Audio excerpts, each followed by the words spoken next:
John, thank you. Here's hoping for a much more competitive game Monday night for the National Football Championship in college football. Here, about 30-0. Wow. Should have been worse. Easy to see why. Just look at the turnover ratio, 5-1. Here's Steve Young, here's Trent Dilfer, and here's Ray Lewis, and here's Andy Reid just moments ago. Just for all those fans that showed up, baby. How about those? Hey, great job. Proud of you guys, man. Now listen, we're not sure if it's Saturday or Sunday. We're going to wait till the game's played here later today. And so we'll let you know. All right, we'll let you know. Whatever it is, you got tomorrow off, and then we'll get you the information. Hey, let's say Andy Reid. Hey, Stevie, can we spin one of these cameras around? There is a sea of red. All the Kansas City Chiefs fans that are still here. And Andy Reid said, for all the Chiefs fans, wow, there they are. The Texans fans, they cleared out a long time ago. I don't want to say this one was over from the opening kickoff. It was over before the opening kickoff. No, it wasn't over before the Niall Davis, right after it. Really? 106 yards. I mean, that's the way it started. Could anything have gone worse for the Texans or better for the Chiefs in this game? No, I mean, this is one of those playoff meltdowns. You hear about the pressure of the playoffs, and you can start poorly in the playoffs and try to right yourself, but they started poorly, they piled on, doubled down, tripled down, and pretty soon they had, I mean, at halftime it's 13-0. They're still in the game. They can do something, right? Rally.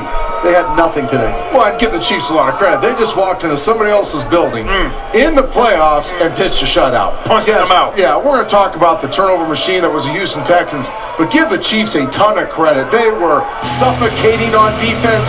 You can tell early on Hoyer was jittery in the pocket because when you study this defense on tape, it's going to make you a little anxious. And then they feasted all over the field, run game, pass game, reduced the Houston Texans to a college football team. I'm told quickly we're going to go to Bill O'Brien right now. He is live at the podium and apparently rather angry and animated. Let's take a listen. Figure out how we can improve our team, improve the coaching, and you know, make sure that everybody knows we're all in it together.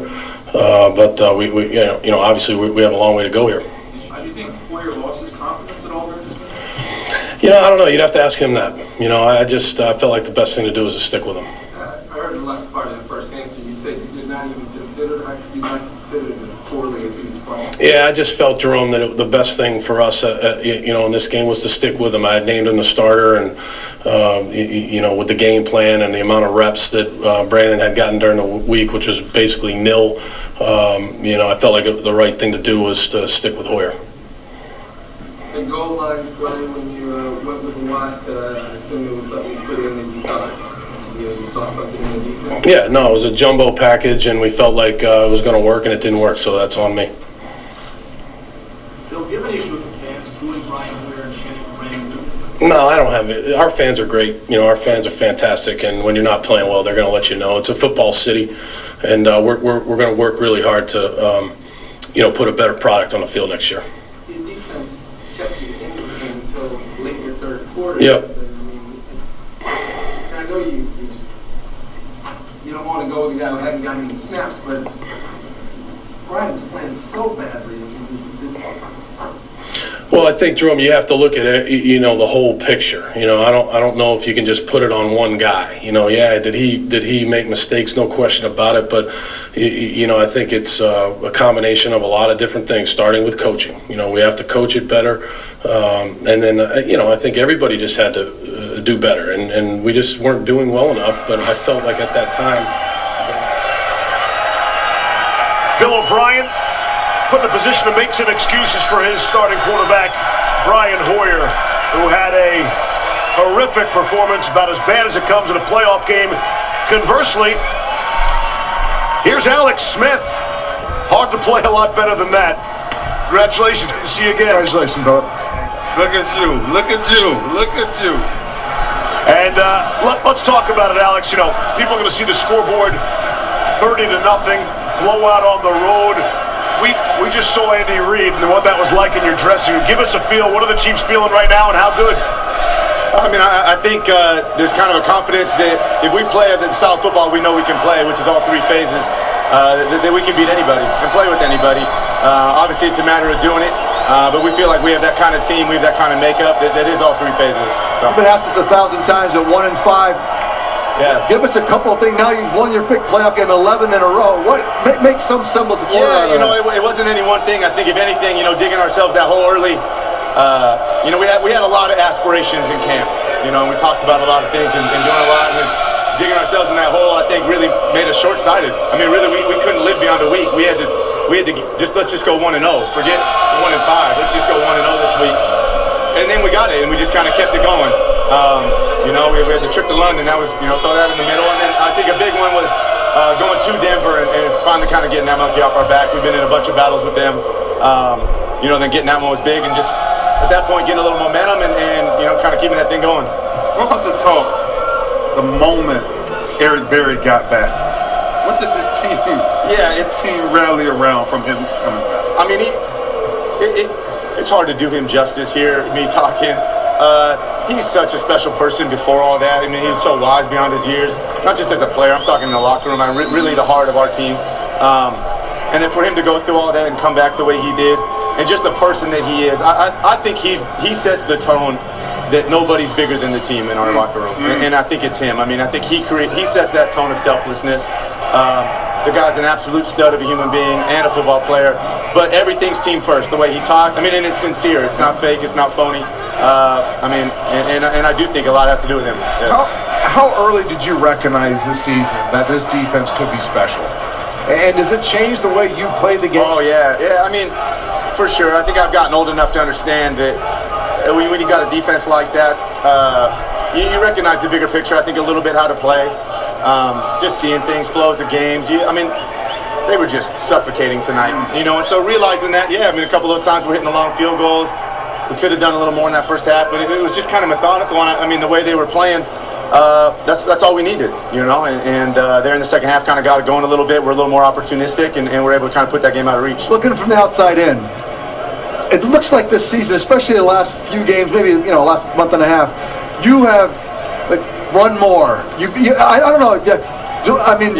More chances, more risk, better. I don't know. There's something about we grew up with you, right in the Bay Area. We watched you for many, many years, and it's just you run for 64 yards. Yeah. I mean, you don't go out of bounds. You turn up, you spin.